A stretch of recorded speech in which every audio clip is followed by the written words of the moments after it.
Hi friends, welcome to சிவி family vlog. எல்லோரும் எப்படி இருக்கீங்க? எல்லோரும் சூப்பராக இருப்பீங்கன்னு நம்புகிறோம். நாங்களும் செம்மையாக இருக்கோம். இன்றைக்கி ஒரு சூப்பரான ஜாலியான பிளாக் தான் பார்க்க போகிறீங்க. இவர் தான் நம்ம வீட்டு யாரே சொல்லலாம், என்ன சொல்கிறது இப்போ நான் சரி, குரு லீவில் ரொம்ப போர் அடிக்குதுன்னு சொல்லிட்டு ரொம்ப ஒரு மாதிரியாக உட்காந்துட்ருக்கான். என்ன பண்ணுறதுன்னு தெரியல. டைப்ரைட்டிங் கிளாஸ் மட்டும் கேட்டிருக்கோம். அதை தான் அனுப்பலான்னு சொல்லிட்டு பிளான் பண்ணியிருக்கோம். ஸோ குரு கையில் என்ன வச்சுருக்கான்னு பார்த்தீங்கன்னா, ஒரு ஃபங்க்ஷனுக்கு போனார். அந்த ஃபங்க்ஷனில் ரிட்டன் கிஃப்ட் கொடுப்பாங்களே, கிரகப்பிரவேசம், அது கொடுத்துருக்காங்க. அது சூப்பராக இருந்துச்சு. சரி, அது உங்ககிட்ட அப்படியே ஷேர் பண்ணலாம் அப்படின்னு சொல்லிட்டு தான் ஃபஸ்ட்டு இதை ஸ்டார்ட் பண்ணலான்னு சொல்லிட்டு எடுத்திருக்கேன். முதல்ல இதில் என்ன இருக்குதுன்னு பார்க்கலாம். எடு. முதல்ல சூப்பராக ஒரு தட்டு கொடுத்துருக்காங்க. ஓப்பன் பண்ண இந்த கவர் எடு. குழந்தைங்க சாப்பிட்றது இல்லை. இல்லை ஆமாம் ஆனால் நீங்கள் சாப்பிட முடியாது, குழந்தைங்க தான் சாப்பிடுவாங்க. இதில் பார்த்தீங்கன்னா 3. இனிமேல் உங்களுக்கு இதில் தானே தோசை, அப்புறம் சாப்பாடு, சைட் டிஷ் எல்லாத்தையும் வச்சு கொடுக்க போகிறேன். ஸோ அதுக்கப்புறம் வேறு என்ன இருக்குது?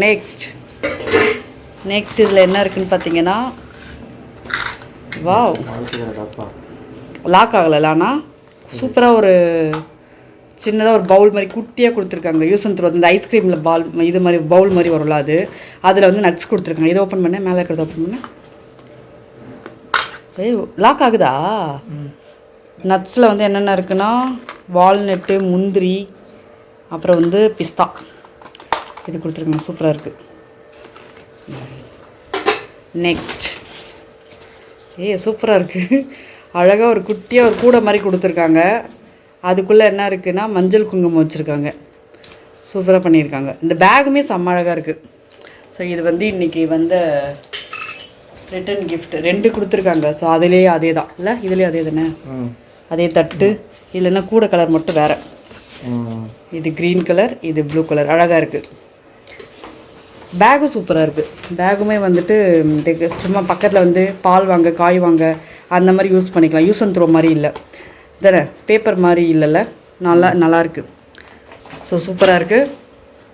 அடுத்தது நம்ம ஒரு முக்கியமான இடத்துக்கு தான் இன்றைக்கி போகிறோம். அது என்னன்றதை காட்டுறேன். ஒரு முக்கியமான இடத்துக்கு போகிறோன்னு சொன்னால் பார்த்தீங்களா, எந்த இடம்னா, அண்ணா நகரில் பொட்டலம் பிரியாணின்னு சொல்லிட்டு ஒன்று ஃபேமஸ் ஆச்சுல, அங்கே போகலான்னு சொல்லிட்டு தான் ஸ்டார்ட் பண்ணோம். இதுக்கு முன்னாடி நாங்கள் இல்லாமலே எங்கள் அம்மா வீடு இவங்கெல்லாம் போயிட்டு வந்துட்டாங்க. அன்றைக்கி எங்களால் போக முடியாத சுச்சுவேஷன், பசங்க மட்டும் போனாங்க. அதனால நாங்களும் போகலாம் இந்த வாட்டி அப்படின்னு சொல்லிட்டு எல்லாருமே கிளம்பிட்டோம். இங்கேருந்து இதுக்காக அண்ணா நகர் போகணுமா அப்படின்னு தோணுச்சு. ஆனால் அண்ணா நகரில் ஏகப்பட்ட கடை வந்துருச்சுல இப்போல்லாம். என்ன சின்ன சின்ன கடையெல்லாமே நிறைய ஃபேமஸ் ஆகிட்டே வருது. சரி, போய் தான் பார்ப்போம் என்ன தான் இருக்குது, எப்படி தான் இருக்குது அப்படின்னு சொல்லிட்டு. அண்ணா நகர் பகலில் போனால் ஒர்த்தே கிடையாது, ஆனால் நைட்டு போனால் மட்டும்தான் செம்மையாக இருக்குது, ஜெகஜோதியாக இருக்குது. நாங்கள் சாப்பிட்டு முடிச்சுட்டு அப்படி இப்படி கிளம்பும்போது பார்த்திங்கன்னா, அங்கே டீ குடிக்க லாஸ்ட்டாக உட்காந்தோம். அதுவே பார்த்திங்கன்னா 12:30 1 ஆச்சு. ஆனால் அந்த டைமிங்க்கு அப்போ பார்க்கும்போது கண்டிப்பாக 7 இல்லை 7:30 இந்த மாதிரி தான் எல்லாருமே சொல்லுவாங்க. எல்லாமே ஃப்ரெஷ்ஷாக இருக்காங்க, அவ்வளோ பேர் ஜெகஜோதியாக போகிறாங்க வராங்க, எங்கே தானா போகிறீங்க அப்படின்ற மாதிரி இருந்துச்சு. சரி, ஒரு நாளைக்கு ஒரு பிளேஸ் பொட்டலம் பிரியாணி அப்டேட் பண்ணுறாங்க அப்படின்னு சொல்லிட்டு என் தங்கச்சி சொன்னால், அவள் தான் ஃபாலோ பண்ணிகிட்ருக்கா. அதனால் சரி வாங்க போகலாம் அப்படின்ட்டு அன்றைக்கி அவங்க பொட்டலம் பிரியாணி ஸ்ட்ரெயிட்டாக போயிட்டு சாப்பிட்டுட்டு உடனே வந்துட்டாங்க. இப்போ நான் சரி திரும்ப அதே இடத்துக்கு போய் சாப்பிட்றதுக்கு அங்கே சாப்பிட்லாம், அது ஃபைனலாக வச்சுட்டு மீதி எங்கேயாவது அங்கே நிறைய கடை இருக்குல்ல, குட்டி குட்டி கடை, சுற்றி பார்க்கலாம் அப்படின்னு சொல்லிட்டு. கார் பார்க்கிங் தான் ரொம்ப, ஆனால் இந்த மாதிரி இடத்துல விடலாம், ஆனால் ரொம்ப கஷ்டம். தேடி தேடி தேடி எங்கே இடம் இருக்குதுன்னு பார்த்து நம்ம விட வேண்டியதாக இருக்குது. ஃபுட் கோர்ட் இந்த மாதிரி இடத்துலலாம் பார்க்கிங்கும் இருக்குது, ஆனால் அங்கே உள்ளே போனால் மட்டும்தான். ஸோ அதனால் பார்த்து தான் நம்ம இடத்த பார்த்து எங்கே இருக்குது, கம்ஃபர்டபுளாக இருக்கா, விடலாமா, நோ பார்க்கிங் ஏரியாவா, இதெல்லாம் பார்த்து விடணும். ஏன்னா அவ்வளோ பேர் கொண்டு விடுறாங்க. டிஸ்டர்பன்ஸாக இருந்துச்சுன்னா கண்டிப்பாக வண்டியை தூக்கிடுவாங்க. இப்போது இதில் டிராஃபிக் போலீஸில் இருக்காங்களா, அவங்களாம் கண்டிப்பாக வண்டியை தூக்கிடுவாங்க. ஸோ எந்த இடம்னு பார்த்து கரெக்டாக இந்த இடத்துல விட்டால் ஒன்றும் பிரச்சனை இல்லையா அப்படின்னு செக் பண்ணி தான் நம்ம விடணும். அந்த மாதிரி நாங்கள் ஒரு இடத்துல லைனாக விட்டுருந்தாங்க. அங்கே நோ பார்க்கிங்கும் கிடையாது, டிஸ்டர்பன்ஸும் கிடையாது. ஸோ அதனால் அந்த இடத்துல நாங்கள் விட்டுட்டு அங்கேருந்து நடந்தே போயிடலாம் அப்படின்னு சொல்லிட்டு ஃபஸ்ட்டு நடந்து தான் போனோம். அதுக்கு முன்னாடி நாங்கள் வாங்கின வாட்டர் பாட்டில் அருமை பெருமைகள்லாம் சொல்லிட்டு இருந்தோம். ஏன்னா எல்லாருமே வீடியோவில் தான் பார்த்தாங்க, நேராக பார்க்கவே இல்லை. அதனால் நேராக பார்த்ததால் அதோடைய பெனிஃபிட்ஸு, அதோடைய எக்ஸ்ப்ளனேஷன் எல்லாமே, நீ என்ன ஓனர் மாதிரி பேசிகிட்டு இருக்கேன் அப்படின்னாங்க. சரி, எனக்கு ஒரு பொருள் ரொம்ப பிடிச்சிருக்கு அப்படின்னா கண்டிப்பாக இதை வாங்குங்கன்னு சொல்லிட்டு நிறைய பேர்ட்ட சொல்லுவேன். கம்ஃபர்டபுளாகவும் இருக்குது, நமக்கு ரொம்ப யூஸ்ஃபுல்லாக இருக்குல்ல, அதனால் அதை சொல்லிக்கிட்டு இருந்தோம். அதுக்கப்புறம் அங்கேருந்து கிளம்பி அங்கே ஒரு ஃபுட் கோர்ட் இருந்துச்சு, அதோடைய பேரை நான் சரியாக கவனிக்கல. உள்ளே பார்த்திங்கன்னா சாப்பிட்ற ஐட்டம் மட்டும்தான் நம்ம உள்ளே போக முடியும். மற்றபடி இந்த ஷாப்பிங் அந்த மாதிரியெல்லாம் நம்ம அதை எதிர்பார்த்தா அந்த ஃபுட் கோர்ட் போக முடியாது. ஃபுட் கோர்ட்னாலே அப்படி தான் இருக்கும். இருந்தாலும் சின்ன சின்ன அந்த சின்னதாக ஏதாவது ஒரு கடை ஷாப்பிங் மாதிரியாவது இருக்கும்ல. இங்கே அந்த மாதிரி இல்லை. ஃபுல் அண்ட் ஃபுல் வந்துட்டு கிரில்லு, நான்வெஜ்ஜு, ஓடுறது ஒடியாடுறதுன்னு எல்லாத்தையும் வச்சுருந்தாங்க. போகிற வழியில் இந்த சின்ன பொம்மை இருந்துச்சு. இது வாங்கலாம்னு சொல்லிட்டு ஆசையாக இருந்துச்சுன்னு சொல்லிட்டு விலை கேட்டோம். ஆனால் வந்து இப்போ நார்மலாக நம்ம பார்க்குற ரேட்டு அதுக்கும் இதுக்குமே கொஞ்சம் டிஃப்ரெண்ட்டாக இருந்துச்சு. அதனால் சரி ஓகே, ரொம்ப பிடிச்சிருக்குன்னா வாங்கலான்னு பார்த்தா எல்லாருமே வந்து நாங்கள் விலை கேட்டுட்டு இருக்க கேப்பில் ஓடிட்டாங்க, விலை அதிகமாக இருக்குதுன்னு சொல்லிட்டு.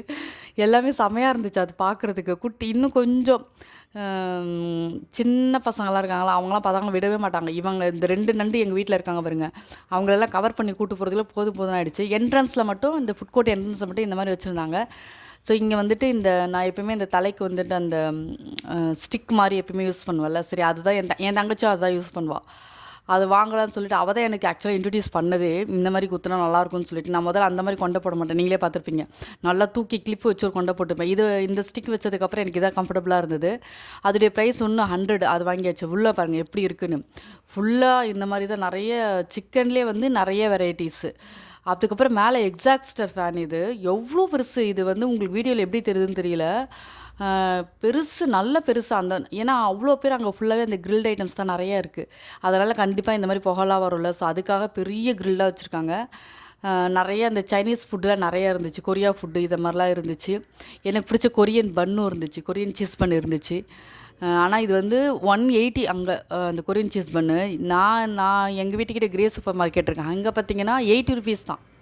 அதனால் எனக்கு அதை பார்க்கும்போது ஒரு 2 வாங்கி சாப்பிடுவேன் நான் இதுக்கு அப்படின்னு சொல்லிட்டு அதை வாங்கலை. அதுக்கப்புறம் நாங்கள் கொஞ்சம் தான் ஸ்டார்டர்ஸ் மாதிரி ஆர்டர் பண்ணி, ஏன்னா பிரியாணி சாப்பிட்லாம் தான் வந்ததே. அதனால் கொஞ்சம் ஸ்டார்டர்ஸ் மட்டும் ஆர்டர் பண்ணிவிட்டு சாப்பிட்டோம். எங்கள் அப்பா இந்த மசாஜ் மிஷினில் உட்கார சொல்லி ரொம்ப வற்புறுத்தி முடிவே வேணாம் அப்படின்ட்டு, உட்காந்து பாரு சூப்பராக இருக்கும் அப்படின்னு சொல்லி அவரை உட்கார வச்சுட்டு நாங்கள் வந்து இங்கே கேம்ஸ் விளையாடிட்டு இருந்தோம். ஏன்னா அது 15 நிமிஷம் ஆகும்னு சொல்லிட்டாங்க. அந்த கேப்பில் விளையாடி என்னோடய லாஸ்ட்டு தங்கச்சி, என்னோடய ஃபஸ்ட்டு தங்கச்சிக்கு அடுத்த தங்கச்சி 2 பேருமே வந்துட்டு இந்த வளையத்தை தூக்கி போட்டு எடுத்துட்டாளுங்க. நானும் தூக்கி போட்டதில் ஃபஸ்ட்டுக்கு போயிடுச்சு. நமக்கு அந்த கொடுப்பனாலாம் கொஞ்சம் கம்மி தான். அதனால் அது கொஞ்சம் ஃபன்னாக இருந்துச்சு, ஜாலியாக இருந்துச்சு. எங்கள் அம்மா எல்லாருமே நாங்கள் நல்லா ஜாலியாக விளையாடிட்டு. ஆனால் அந்த டைமுக்கு வந்து இவ்வளோ பேர் வந்து என்ன சொல்கிறது, வெளியே வந்து ரிலாக்ஸ் பண்ணுறாங்க அப்படின்றத பார்க்கும்போது பரவாயில்ல, நிறைய பேர் வந்துட்டு இதுக்கெல்லாம் இம்பார்ட்டன்ஸ் கொடுக்குறாங்க நிறைய வீட்டில் அப்படின்ற மாதிரி தான் தோணுச்சு. அங்கே முடிஞ்சிருச்சு, விளையாடி முடிச்சிட்டோம். இதுக்கப்புறம் அங்கே இருந்தால் கண்டிப்பாக செலவு அதிகமாகும்னு எங்களுக்கு தோணிருச்சு. ஏன்னா பார்க்க நமக்கு ஆசையாக இருக்குது, அது சாப்பிடலாமா இது சாப்பிடலாமான்ட்டு. அப்புறம் பிரியாணி சாப்பிட முடியாமல் போயிடுச்சுன்னா என்ன பண்ணுறது அப்படின்னு சொல்லிட்டு வந்துட்டோம். ஆக்சுவலாக அப்படி தான் நடந்துச்சு. அந்த ஸ்டார்டர் சாப்பிட்டுட்டு அதுக்கப்புறம் பிரியாணி வந்துட்டு நாங்கள் எந்த அளவுக்கு சாப்பிடுவோமோ அதை எங்களால் சாப்பிடவே முடியல. ஒரு பொட்டலம் பிரியாணி, அதுக்கப்புறம் வந்துட்டு அங்கேயே ரைத்தா இந்த மாதிரிலாம் கொடுக்குறாங்க. 65 அது நாங்கள் போனப்போ இல்லை. ஸோ இது வரைக்கும் தான் நாங்கள் வாங்கிட்டு வந்துட்டோம். இவ்வளோ பேருமே வந்துட்டு அந்த பிரியாணி சாப்பிட தான் அங்கே வந்திருக்காங்க. இவங்களாம் நேராக வந்திருப்பாங்க, நாங்கள் வந்து எங்கேருந்து போயிருக்கோம் பாருங்க பிரியாணி சாப்பிட்றதுக்கு. அதுதான் அங்கே தெரியுது பாருங்க. நிறைய பேருக்கு தெரிஞ்சிருக்கும், இப்போ ரொம்ப ஃபேமஸாக தான் இருக்குது. அவ்வளோ தூரம் போய் சாப்பிட்ற அளவுக்கு டேஸ்ட் பயங்கரமாக இருக்கான்னு கேட்டால் டேஸ்ட் ஓகே தான்.